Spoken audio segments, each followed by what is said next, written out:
जैसा कि last episode में हमने देखा कि लुओ फेंग लीडर होंग और वॉरियर ली शैन को अपने मास्टर हु यानमू का डिसेबल बना लेता है और उसके बाद उन्हें कल्टीवेशन करने के लिए वुड क्रिस्टल देता है, जिसके बाद वो अपनी कल्टीवेशन स्टार्ट कर देते हैं। अब इस एपिसोड की स्टार्टिंग में हम देखते हैं कि लुओ फेंग वुड क्रिस्टल्स के साथ कल्टीवेशन कर रहा होता है। तभी वाता लुओ फेंग के पास आती है और उससे कहती है, फेंग तुम्हें अपना 40% टाइम इन वुड क्रिस्टल्स की एनर्जी को एब्जॉर्ब करने में लगाना चाहिए ताकि इससे तुम्हारी फिजिकल एबिलिटीज बहुत ही तेजी के साथ बढ़ें। जिस पर फेंग भी कहता है ठीक है। तभी हम दूसरी तरफ देखते हैं लीडर होंग और वॉरियर ली शैन को। वो दोनों भी बैठे कल्टीवेशन कर रहे होते हैं और इन वुड क्रिस्टल्स की एनर्जी को एब्जॉर्ब करते हुए अपनी पावर्स को और भी ज्यादा बढ़ा रहे थे। अब इसके बाद हम फिर से देखते हैं लुओ फेंग को, जो कि ग्रेविटी चैम्बर में बैठकर कल्टीवेशन कर रहा होता है और इस बार यहाँ पर फेंग अपने फ्लाइंग नाइफ्स के साथ कल्टीवेशन कर रहा था। तब वाता उसे कहती है कि तुम्हें अपना बाकी 60% टाइम ट्रेनिंग में स्पेंड करना चाहिए ताकि इस बात को यकीनी बनाया जाए कि तुम्हारी कॉम्बैट टेक्निक्स तुम्हारी तेजी से बढ़ती हुई एबिलिटीज के लायक हैं।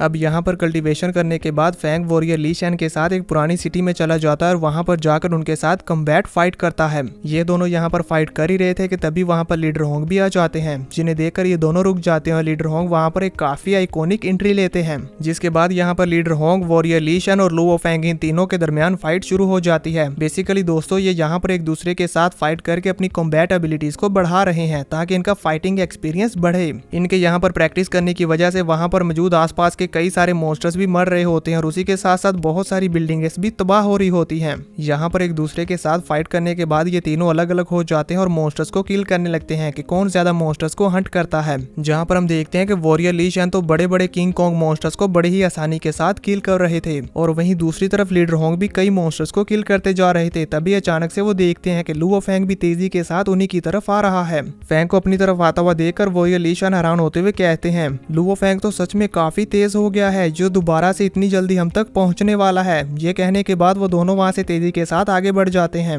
व्यू चेंज होता हम देखते हैं लुओ फेंग को, जो कि अपनी हेवनली फॉरबिडन शटल पर फ्लाई करता हुआ जा रहा था। तभी वो अपने सामने देखता है कि कई सारे फ्लाइंग मॉन्स्टर्स उसकी तरफ ही बढ़ रहे हैं। तो ये देखकर फेंग अपनी 9 लाइटनिंग स्वॉर्ड को बाहर निकाल लेता है और उन मॉन्स्टर्स के साथ फाइट करने के लिए आगे बढ़ जाता है। जहां पर हम देखते हैं कि वो बहुत ही तेजी के साथ अपने फ्लाइंग नाइफ्स और अपनी स्वॉर्ड को यूज करते हुए इन सभी मॉन्स्टर्स के टुकड़े टुकड़े कर देता है सिर्फ कुछ ही सेकंड्स में। और यहाँ से हमें ये पता चल जाता है कि अब लुओ फेंग की फाइटिंग एबिलिटीज वाकई में ही बहुत ज्यादा बढ़ गई हैं। इन सभी मॉन्स्टर्स को यूं ही इतनी आसानी से मार देने के बाद फेंग वहां से आगे बढ़ जाता है। तभी उसे अपने सामने एक बहुत बड़े मॉन्स्टर के होने का एहसास होता है। तो ये देखकर फेंग वहां से नीचे आ जाता है और एक बिल्डिंग पर आकर उस मॉन्स्टर की तरफ देखने लगता है, जहां पर हम देखते हैं कि वो मॉन्स्टर सच में काफी बड़ा होता है। वो एक लाइटनिंग ड्रैगन था। फेंग उस मॉन्स्टर के सामने आकर खड़ा हो जाता है तो वो मॉन्स्टर लुओ फेंग की तरफ देखता है। तो ये देखकर फेंग फ्लाई करता हुआ सीधा उसकी तरफ बढ़ जाता है। यहाँ पर आप सभी लोग इस मॉन्स्टर की आई को देखकर अंदाजा लगा ही सकते हैं कि फेंग उसकी आंख के सामने भी कितना छोटा लग रहा है। ये इस वर्ल्ड का दूसरा किंग लेवल का बड़ा मॉन्स्टर है। फेंग बिना देरी करते हुए अपनी 9 लाइटिंग स्वॉर्ड से उस मॉन्स्टर पर अटैक करने लगता है। तो ये देखकर फेंग अपनी टेल को यूज करते हुए फेंग के ऊपर एक जोरदार अटैक करता है, जिसे फेंग अपनी हेवनली फॉरबिडन शटल का यूज करते हुए ब्लॉक कर लेता है। फेंग को पीछे ना हटते हुए देखकर वो मॉन्स्टर अपना काफी ज्यादा खतरनाक अटैक रेडी करता है, जो कि होता है थंडर अटैक। वो मॉन्स्टर अपने मुंह में एक लेजर थंडर बीम बनाकर फेंग पर छोड़ देता है, जिसे फेंग काफी मुश्किल के साथ अपनी हेवनली फॉरबिडन शटल के वेपन को यूज करते हुए ब्लॉक करता है, लेकिन इसके लिए भी ये काफी ज्यादा मुश्किल हो रहा था। तो ये देखकर फेंग अपने हेवनली फॉरबिडन शटल को कटिंग ब्लेड डिस्क में बदल देता है और उस मॉन्स्टर के अटैक को चीरते हुए सीधे उसके मुंह पर अटैक करता है, जिसकी वजह से वो मॉन्स्टर यहाँ पर इंजर्ड हो जाता है। इस अटैक से उस मॉन्स्टर को काफी ज्यादा डैमेज हुआ था, जिस वजह से वो वहां पर जोर जोर से दहाड़ने लगता है और अपने हाथों को यूज करते हुए फेंग को पकड़ने की कोशिश करता है, पर फेंग उसके हाथों से बच जाता है और अपने कटिंग ब्लेड डिस्क को कंट्रोल करते हुए और भी तेजी के साथ उसके हाथों को चीरने लगता है। ये देखकर वो मॉन्स्टर भी समझ जाता है कि अगर मैं यहाँ पर रुका तो मारा जाऊंगा। इस वजह से वो मॉन्स्टर अपनी जान बचाने के लिए वहां से फ्लाई करके जाने लगता है, पर फेंग उसे कहाँ जाने देने वाला था। फेंग अपनी माइंड पावर को यूज करते हुए आसपास की कई सारी बिल्डिंग्स को उखाड़ लेता है और फिर उस मॉन्स्टर के ऊपर फेंकने लगता है ताकि वो मॉन्स्टर फ्लाई करके वहां से भाग ना पाए। फेंग तो यहाँ पर बहुत ही आसानी से इन बड़ी बड़ी बिल्डिंग्स को भी अपनी स्पिरिचुअल पावर से उठा पा रहा था। आप सभी लोग स्क्रीन पर देख ही सकते हैं और फेंग का ये अटैक काम भी कर जाता है, क्योंकि वो मॉन्स्टर इन बिल्डिंग्स के साथ टकराने की वजह से नीचे गिर जाता है। इसी बीच फेंग मौका पाकर अपने 9 लाइटनिंग ब्लेड से उस मॉन्स्टर के पंख को भी तोड़ देता है। अब ना तो वो मॉन्स्टर वहां से फ्लाई करके जा सकता था और ना ही बच के भाग सकता था। वो यहाँ पर बुरी तरह से उन बिल्डिंग्स के बीच फंस चुका था। इसलिए फेंग अपनी हेवनली फॉरबिडन शटल को कॉर्न ड्रिल अटैक में चेंज कर लेता है और फिर बहुत ही जोर के साथ उस मॉन्स्टर के सर के ऊपर मारता है। आप तो जानते ही हैं कि फैंग का ये कॉर्न ड्रिल अटैक कितना ज्यादा खतरनाक है। फैंग के इस अटैक की वजह से वहां पर सारी जमीन हिलने लगती है और वो मॉन्स्टर भी नीचे आकर जमीन के साथ टकराता है और फैंग का ये अटैक वहां पर उस मॉन्स्टर की खोपड़ी को चीर डालता है। तभी वहां पर लीडर होंग और वॉरियर ली शैन भी आ जाते हैं। वॉरियर ली शैन लुओ फेंग से कहते हैं कि तुमने इस थंडर ड्रैगन को यूं ही मार डाला, तुमने पहले भी किंग लेवल के ऑक्टोपस मॉन्स्टर को किल किया है और अब तुमने फिर से एक थंडर ड्रैगन को मार डाला। अब तुमने 2 किंग लेवल के मॉन्स्टर्स को अकेले ही मार डाला है, ये गलत बात है।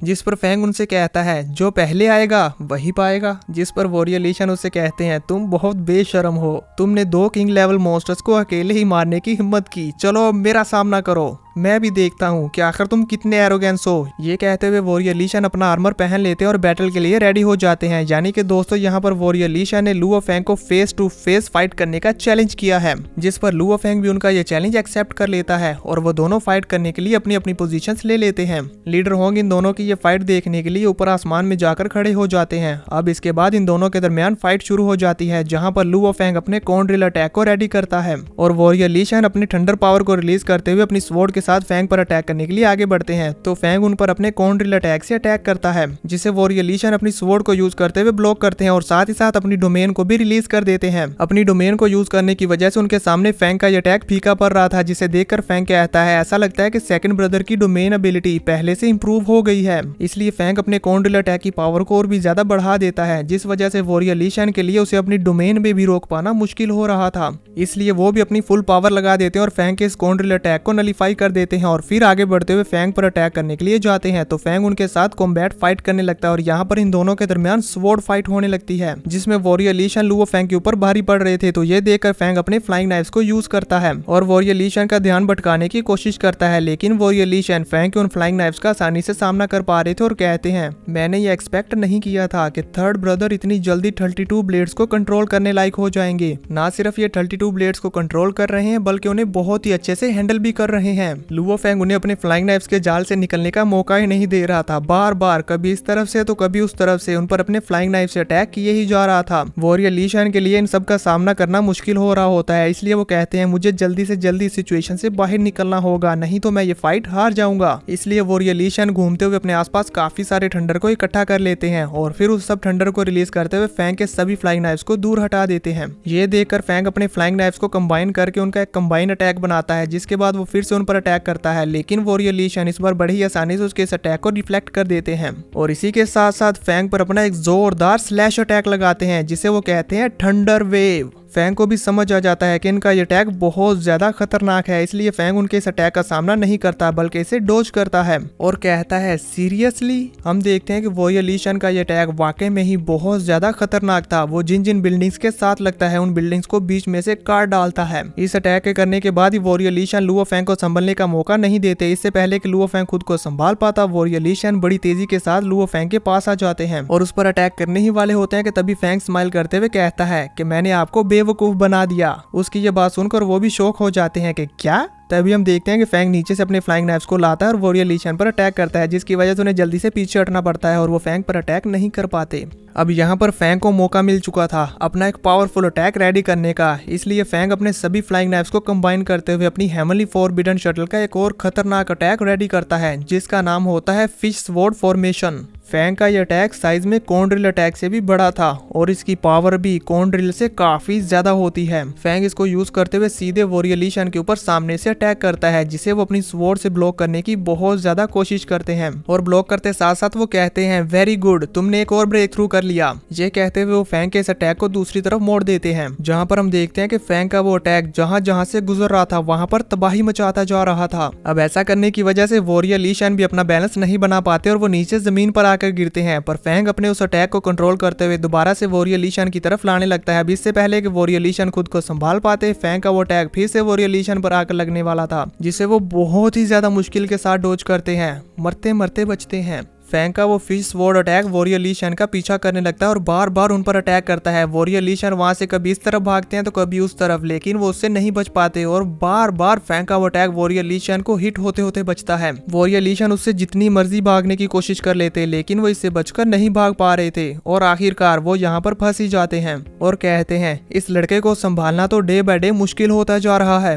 ये कहते हुए वो वहां पर अपनी एक थंडर फॉर्मेशन को यूज करते हैं। जैसे ही फैंग का फिश अटैक उस थंडर फॉर्मेशन के साथ टकराता तो वो वहां पर डिस्ट्रॉय हो जाता, लेकिन फैंग अपने उस अटैक को कंट्रोल करते हुए बड़े ही आराम से उस फॉर्मेशन के अंदर से गुजारकर सीधा वॉरियर ली शैन के सर के ऊपर पॉइंट कर देता है और इसी के साथ वॉरियर ली शैन यहाँ पर हार जाते हैं। ये तो शुक्र है कि फैंग ने अपने अटैक को कंट्रोल कर लिया, वरना यहाँ पर पता नहीं वॉरियर ली शैन का क्या होता। खुद को हारा हुआ देखकर वॉरियर ली शैन कहते हैं कि मैं प्लेनेट लेवल के लेवल 9 पर हूँ, इसके साथ मेरे पास डोमेन भी है, लेकिन मैं फिर भी तुम्हें कैसे नहीं हरा पाया। ये कहते हुए वो अपना सर पकड़ लेते हैं और कहते हैं फर्स्ट ब्रदर तो पहले ही मेरे से ज्यादा स्ट्रोंगर है और अब थर्ड ब्रदर भी मुझसे ज्यादा स्ट्रोंग हो गया है, ये मेरे लिए कितनी शर्मनाक बात है। ये कहते हुए वो खुद पर ही गुस्सा करने लगते हैं तो वॉरियर ली शैन वहां पर आकर उनसे कहते हैं सेकंड ब्रदर, आपको पता है कि आपकी स्ट्रेंथ हमसे थोड़ी सी कम है, तो इसलिए जल्दी से जाओ और ट्रेनिंग करके हमारे बराबर आ जाओ। उन्हें समझाने के बाद लीडर होंग लुओ फैंग से कहते हैं कम ऑन थर्ड ब्रदर, अब मैं तुमसे फाइट करूंगा। जिस पर फैंग भी हाँ में अपना सर हिलाता है और उनके साथ फाइट करने के लिए रेडी हो जाता है। अब यहाँ पर लीडर होंग और वॉरियर ली शैन के दरमियान बहुत ही ज्यादा तेजी के साथ फाइट होने लगती है और इनका हर एक अटैक ये जैसे एक दूसरे के साथ टकरा रहे थे तो वहाँ पर जोरदार ब्लास्ट हो रहे थे। ये दोनों यहाँ पर एक दूसरे के साथ इतनी ज्यादा तेजी के साथ फाइट कर रहे थे कि ये फाइट करते करते ऊपर स्पेस में आ जाते हैं और यहाँ पर स्पेस में ही फाइट करने लगते हैं। वॉरियर ली शैन भी इनके पीछे पीछे ऊपर स्पेस में आ जाते हैं और वहाँ पर आकर ग्रेविटी में आराम से लेट कर इनकी फाइट को देखने लगते हैं। लीडर होंग और लुओ फैंग की फाइट यहाँ पर काफी ज्यादा आइकॉनिक लेवल पर हो रही होती है, आप सभी लोग स्क्रीन पर देख ही सकते हैं। और इसी के साथ ये एपिसोड यहाँ पर खत्म हो जाता है, पर हमें यहाँ पर ये नहीं दिखाया जाता कि लीडर होंग और लुओ फैंग इन दोनों में से कौन जीता है। मेरे ख्याल से ये मैच टाई होगा। आप सब दोस्तों को क्या लगता है मुझे नीचे कमेंट करके जरूर बताना।